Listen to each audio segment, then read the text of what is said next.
안녕하십니까. 인천대학교 전자공학과 김교성 교수입니다. 비즈니스 소프트웨어 C 프로그래밍 랭귀지 챕터 6 스트럭처를 강의하도록 하겠습니다. 본 과정은 Preliminary Chapters하고 C 프로그래밍 랭귀지 두 부분으로 나눠서 강의가 진행되고 있습니다. Preliminary Chapters는 먼저 진행이 되었고 C 프로그래밍 랭귀지도 현재 챕터 5까지 마쳤습니다. 이제 챕터 6 Structures를 강의하도록 하겠습니다. 먼저 스트럭처의 개념을 소개하도록 합니다. 스트럭처는 여러가지 타입의 관련 있는 데이터를 묶어놓은 것이죠. 이러한 스트럭처가 함수 호출 과정에서 아규먼트로 어떻게 전달되고 리턴 값으로 어떻게 되돌려지는지를 살펴보도록 하겠습니다. 스트럭처는 어레이 형태로 선언될 수도 있고 스트럭처를 가리키는 포인터를 선언해서 사용할 수도 있습니다. 이와 같은 포인터를 사용하면은 같은 타입의 스트럭처들끼리 서로 가리킬 수가 있게 됩니다. 그래서 그런 형태를 잘 이용하면은 트리나 그래프 같은 여러가지 형태의 구조를 표현할 수 있게 되죠. 그것을 가능하게 하는 것이 셀프 레퍼런셜 스트럭처라고 할 수 있습니다. 컴퓨터로 연산을 하려 하면은 다양한 형태의 탐색 알고리즘이 필요한데 대표적인 탐색 알고리즘인 테이블 룩업을 스트럭처의 셀프 레퍼런셜 구조를 사용을 해서 구현해 보도록 하겠습니다. C 언어에서는 주어진 기본 타입뿐만 아니라 새로운 타입을 정의해서 쓸 수도 있습니다. 특히 구조체를 정의했을 경우에 이를 타입으로 정의해서 쓰면 편리합니다. 또한 여러가지 변수가 하나의 메모리 영역을 공유해서 사용하는 경우가 있습니다. 유니온으로 선언하면 되죠. 그래서 메모리를 절약할 수 있게 됩니다. 마지막으로 bit field를 설명할 텐데요.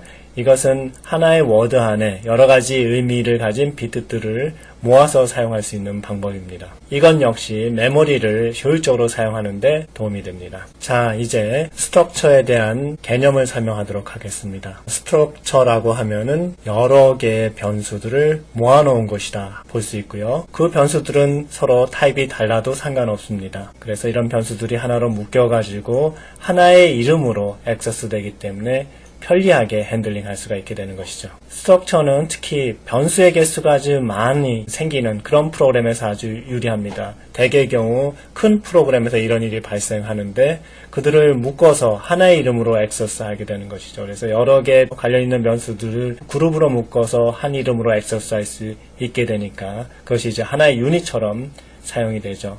각각을 따로따로 액세스하는 것보다 훨씬 프로그램이 간결하고 어떤 구조, 즉 짜임새가 있게 보이게 됩니다. 이와 같이 복잡한 데이터 형태가 대표적인 것이 인사 데이터입니다. 어떤 직원이 있다 하면은 그 직원의 이름, 주소, 주민등록번호, 월급 이런 것들을 갖다가 이제 어트리뷰트로 저장을 해야 되는데 그것을 따로따로 저장하기보다도 하나의 구조체에 묶어서 저장을 하게 되면은 구조체 하나에 직원 하나 이렇게 1대1로 매핑시킬 수 있어서 어떤 관리라든지 또는 프로그램 개발이 훨씬 더 편리하게 됩니다. 사실 이 구조체 안에 들어가 있는 데이터는 세부적으로 더 복잡한 구조를 가질 수가 있습니다. 예를 들어서 주소의 경우 시, 구, 동, 번지 이런 것들 다양한 필드를 갖게 되고요. 월급의 경우에도 급여가 있고요. 상여금, 그 밖에 여러가지 수당 이런 식으로 다양한 컴포넌트가 들어가게 됩니다.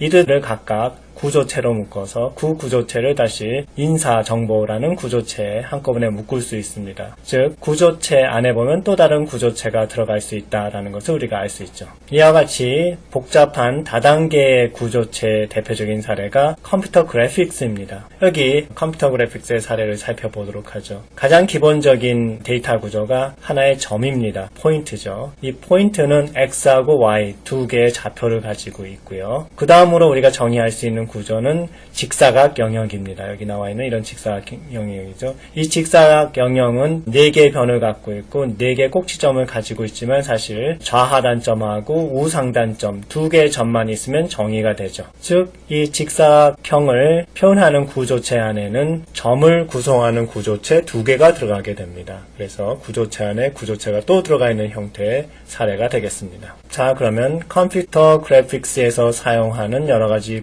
구조체를 어떻게 정의하고 어떻게 사용하는지를 살펴보도록 하겠습니다. 먼저 점, 즉 포인트라는 구조를 한번 정의해보죠. 아까 말한 대로 X좌표하고 Y좌표를 이렇게 포함하게 되겠죠. 그래서 이와 같이 정의할 수 있는데 여기서 포인트라는 것은 스트럭처의 태그라고 불리우고 있고요. 이 안에 두 개의 성분, 즉 멤버들이 이렇게 열거되고 있습니다. 이때 이 이름을 정할 때 X하고 Y라는 이름이 사용이 됐죠. 근데 이 이름은 태그 이름이나 또는 다른 변수 이름들하고 서로 같아도 상관이 없습니다. 특히 어떤 한 구조체 안에 X하고 Y가 들어가 있다 하더라도 다른 구조체 안에 또 X하고 Y가 사용되어도 상관이 없습니다. 구조체가 이렇게 정의가 되면은 그것이 마치 새로운 형태의 변수형이라고 생각할 수가 있습니다. 그래서 여기 구조체 정의 뒤에다가 그 구조체로 정의되는 또 다른 변수들을 여같이 선언해 줄 수가 있습니다. 이것은 마치 어떤 인티저 타입의 변수 x,